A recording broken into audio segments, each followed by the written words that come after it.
Buenas tardes, doctora. Buenas tardes, compañeros. Hoy les voy a exponer sobre los huesos del tórax.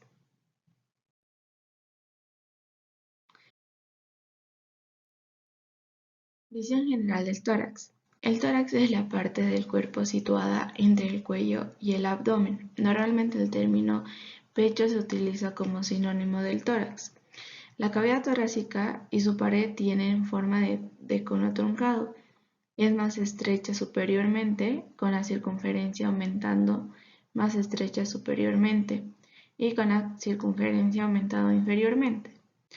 La caja torácica, con sus barras horizontales formadas por las costillas y los cartílagos costales, está también sostenida por el esternón y las vértebras torácicas cervicales.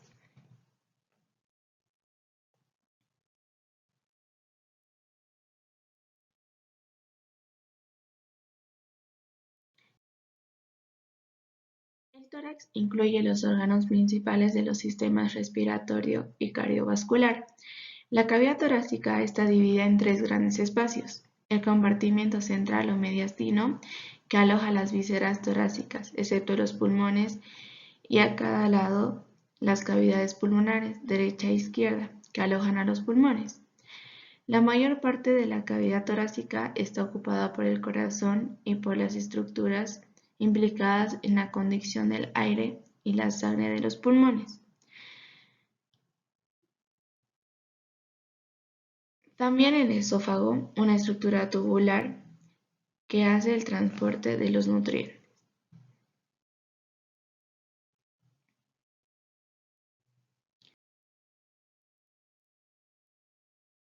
Pared torácica. La pared torácica está formada por la caja torácica y los músculos. Los músculos axiopendiculares anterolaterales recubren la caja torácica y constituyen el lecho de la mama. La forma ovada de la caja torácica proporciona rigidez notable, considerando el escaso peso de sus componentes, lo que permite proteger a los órganos vitales del tórax y del abdomen, resistir las presiones negativas internas, proporcionar inserción para los miembros superiores y sostener su peso, proporcionar inserción a los músculos que mantienen la posición de los miembros superiores en relación con el tronco, así como los músculos del abdomen, el cuello, el dorso y la respiración.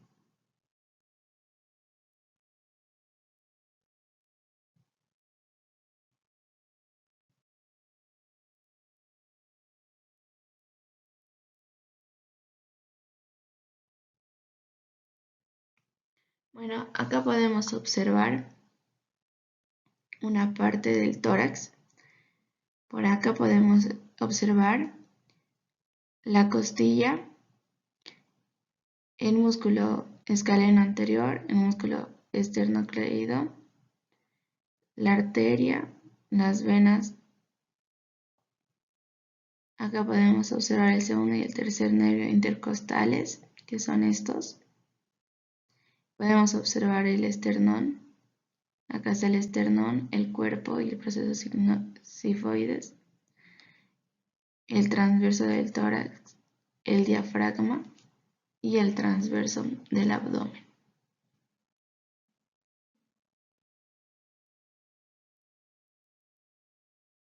Esqueleto de la pared torácica. El esqueleto del tórax forma la caja torácica osteocartilaginosa, que protege las vísceras torácicas y algunos órganos abdominales.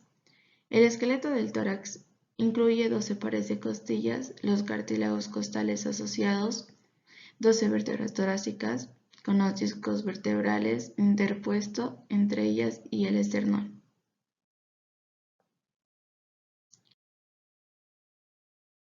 Costillas, cartílagos costales y espacios intercostales.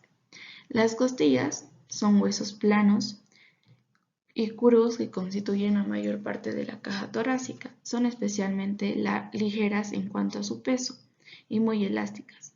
Cada costilla posee un interior esponjoso que contiene a la médula espinal. Hay tres tipos de costillas: las costillas verdaderas, que se llaman también vertebrocostales, que son la primera hasta la séptima costilla. Se unen directamente al esternón mediante sus propios cartílagos costales. Las costillas falsas, también conocidas como vertebrocondrales, son las costillas 8, 9 y normalmente la 10. Tienen cartílagos que unen a la costilla inmediatamente superior a ella. Su conexión con el esternón es indirecta.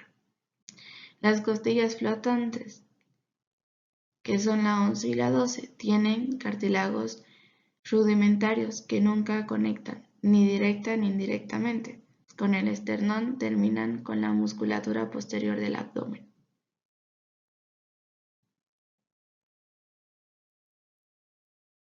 Las costillas típicas son desde la tercera hasta la novena.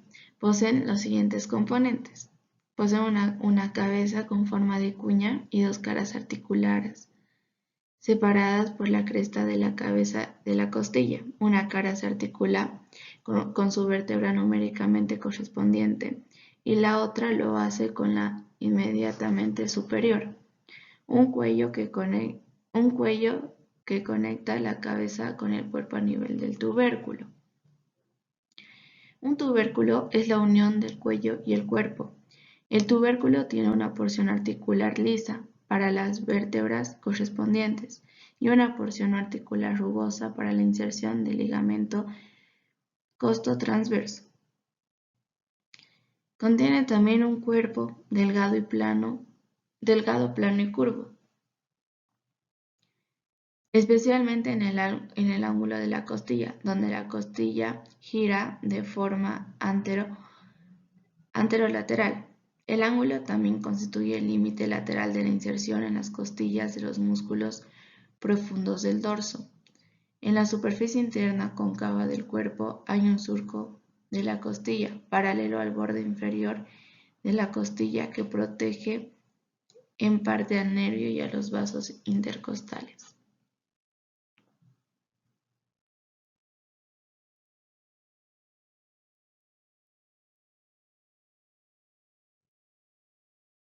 Bueno, en esta imagen podemos observar lo que contiene una costilla típica, que es decir, el cuello, la cabeza, la carilla superior, la cresta de la cabeza, la cara inferior, la parte articular, la parte no articular, que esto se denomina el tubérculo, el ángulo costal, el surco costal, la cara interna, la cara externa y el lugar con el que se articula el cartílago costal.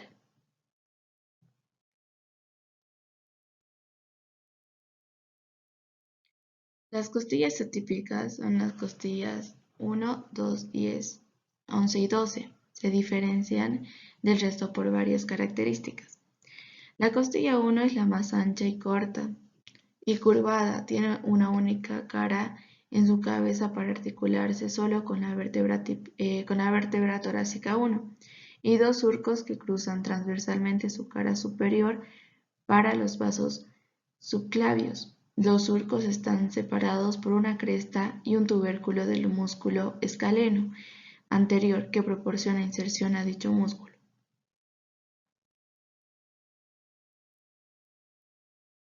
Las costillas atípicas 1, 2, 10, 11 y 12 se diferencian del resto por varias características.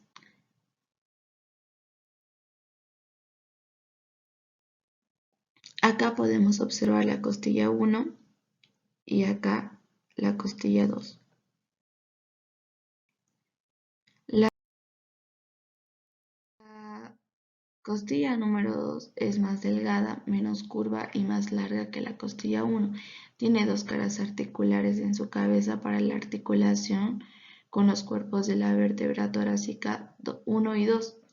Su característica más atípica es un área rugosa en su cara superior, la tuberosidad del músculo serrato anterior, en la cual tiene parcialmente su origen este músculo.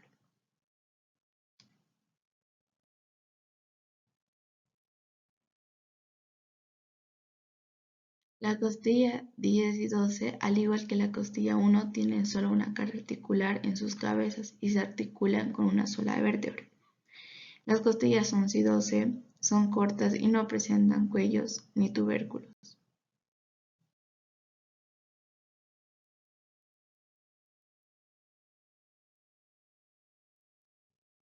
Acá podemos observar todas las características que tiene una costilla típica. Acá está la costilla 1, la costilla 2, la costilla 11 y la costilla 12.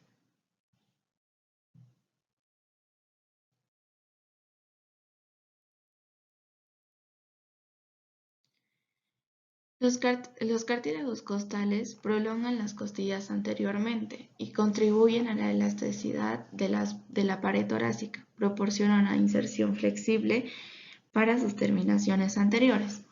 Los 7 primeros cartílagos se insertan en el esternón. El octavo, noveno y décimo se articulan con los cartílagos costales, justo por encima, formando el arco costal cartilaginoso.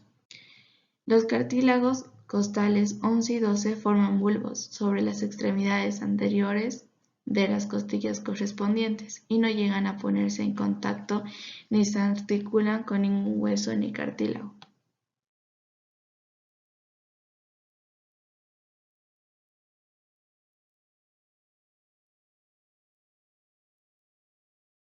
Acá podemos observar las articulaciones y el ángulo esternal, la articulación sinovial, la articulación sifoides.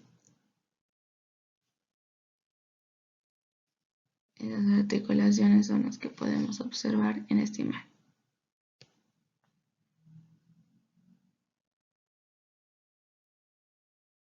Los espacios intercostales separan las costillas y sus cartílagos costales entre sí. Los espacios intercostales están ocupados por los músculos y las membranas intercostales y dos grupos de vasos sanguíneos y nervios intercostales, que se identifican por el mismo número asignado al espacio. Son más amplios anterolateralmente y se ensanchan todavía más durante la inspiración con la extensión contralateral y flexión lateral de la columna vertebral y las vértebras torácicas.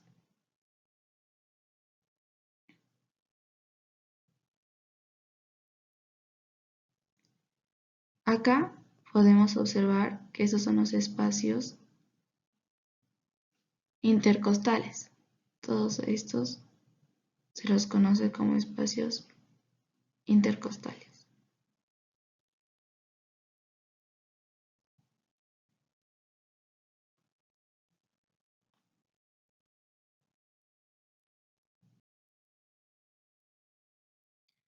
Las vértebras torácicas. Las vértebras torácicas de la mayoría de las vértebras torácicas son típicas, ya que son independientes y tienen cuerpo arco vertebral y 7 procesos para las uniones musculares y articulares.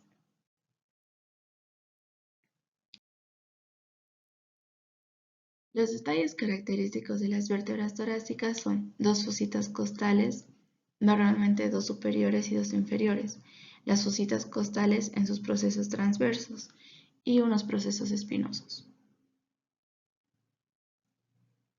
Acá podemos observar una vértebra torácica de una vista axial y una vista lateral. Este es el cuerpo de la vértebra torácica. Este es el proceso espinoso. Esta es la faceta transversa. Este es el pedículo. Este es el foramen vertebral. La lámina.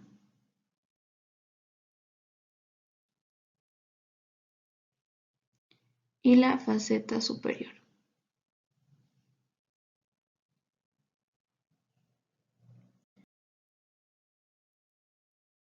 Las fositas costales superiores e inferiores se encuentran emparejadas bilateralmente como superficies planas en los bordes posterolaterales superior e inferior de los cuerpos de las vértebras torácicas típicas.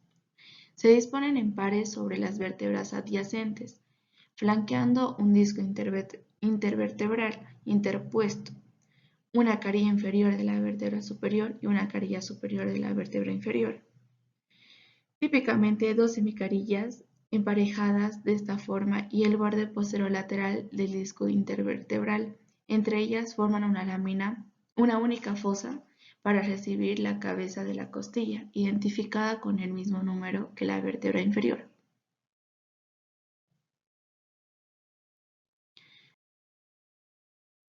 Las fositas costales superior de la vértebra típica 1 no son hemicarillas debido a que no hay hemicarillas por encima de la vértebra cervical 7 y la primera costilla. Se articula solo con la vértebra torácica 1.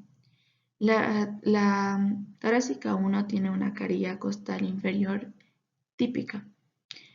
La torácica 10 tiene un único par bilateral de fositas costales situadas principalmente en su cuerpo y parcialmente en su pedículo. La torácica 11 y 12 también tienen un único par de fositas costales situadas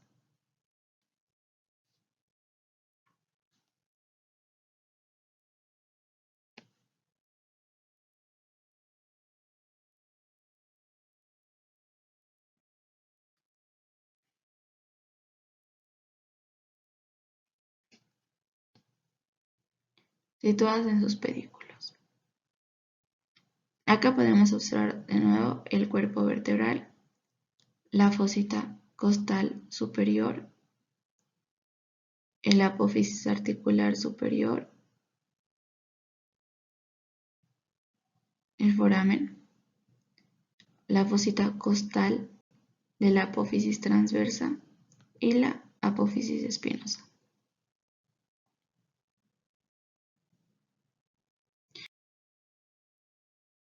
Los procesos espinosos se proyectan desde los arcos vertebrales de las vértebras torácicas típicas. Son largas e inclinadas inferiormente y normalmente se soplan con la vértebra inferior. Las caras articulares superiores convexas de los procesos articulares superiores se orientan sobre todo posteriormente y algo lateralmente, mientras que las caras articulares inferiores cóncavas de los procesos articulares inferiores lo hacen sobre todo a nivel anterior y algo medial.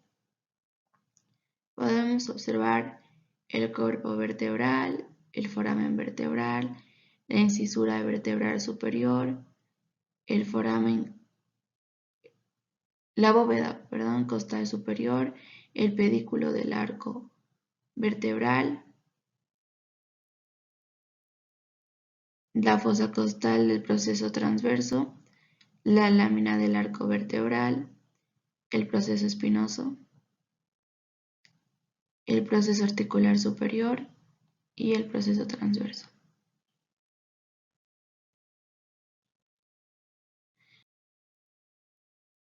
Los planos articulares bilaterales entre respectivas caras articulares de las vértebras torácicas adyacentes definen un arco centrado en un eje de rotación dentro del cuerpo vertebral. De este modo pueden realizarse pequeños movimientos de rotación entre las vértebras adyacentes, limitados por la parrilla costal fijada entre ellas.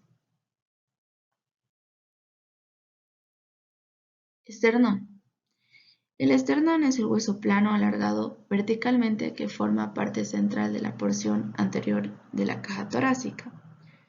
Recubre directamente y protege las vísceras mediastínicas en general y gran parte del corazón en particular. Acá podemos observar el esternón.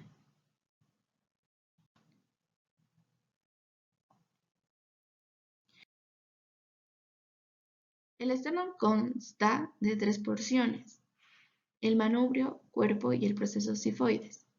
El manubrio Es la porción más ancha y gruesa de las tres partes del esternón. La parte central cóncava del borde superior del manubrio, la que se palpa más fácilmente, es la incisura yugular. La incisura yugular se acentúa por los extremos mediales de las clavículas, las cuales son las más grandes que relativamente pequeñas. Las incisuras claviculares del manubrio que las reciben, formando las articulaciones esternoclaviculares. Inferolateral a la incisura clavicular, el cartílago costal de la primera costilla está fuertemente unido al borde lateral del manubrio, la sincondrosis de la primera costilla. El manubrio y el cuerpo del esternón se hallan en planos ligeramente diferentes superior e inferiormente a su unión, la articulación manubrio-esternal. Por lo tanto, su unión forma una proyección del ángulo del esternón.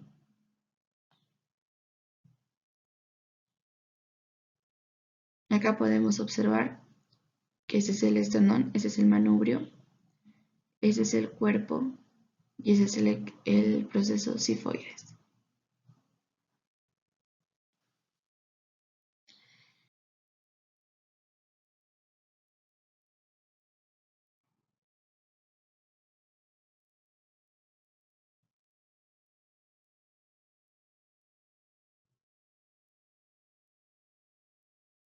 El cuerpo del esternón es más largo, más ancho y más delgado que el manubrio y está localizado a nivel de la vértebra torácica 5 y 9.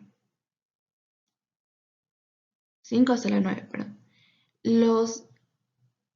Las esternebras se articulan una con otra en las articulaciones cartilaginosas primarias. Esas articulaciones empiezan a fusionarse desde el extremo inferior entre la pubertad y los 25 años de edad. La superficie plana anterior casi plana del cuerpo del esternón está marcada en los adultos por las tres crestas transversas. Esas articulaciones empiezan a fusionarse desde el extremo inferior entre la pubertad. Acá podemos observar el cuerpo del esternón. Es todo este espacio. El proceso sifoides es la porción más pequeña y variable del esternón. Es alargada y delgada. Su extremo inferior se encuentra a nivel de la vértebra torácica 10. El proceso puede ser romo, bífido, curvado o estar desviado hacia un lado o anteriormente. Aquí nuevamente podemos observar que todo esto es el esternón, ese es el manubrio, el cuerpo y el proceso sifoides.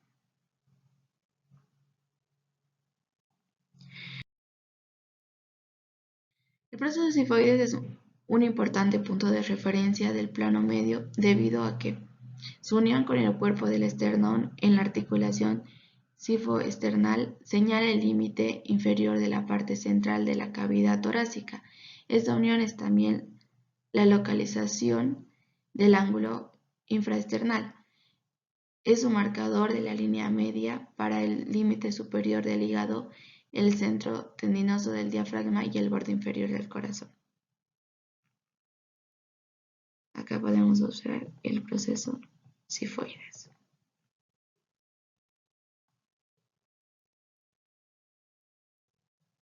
Bien. Muchas gracias por su atención.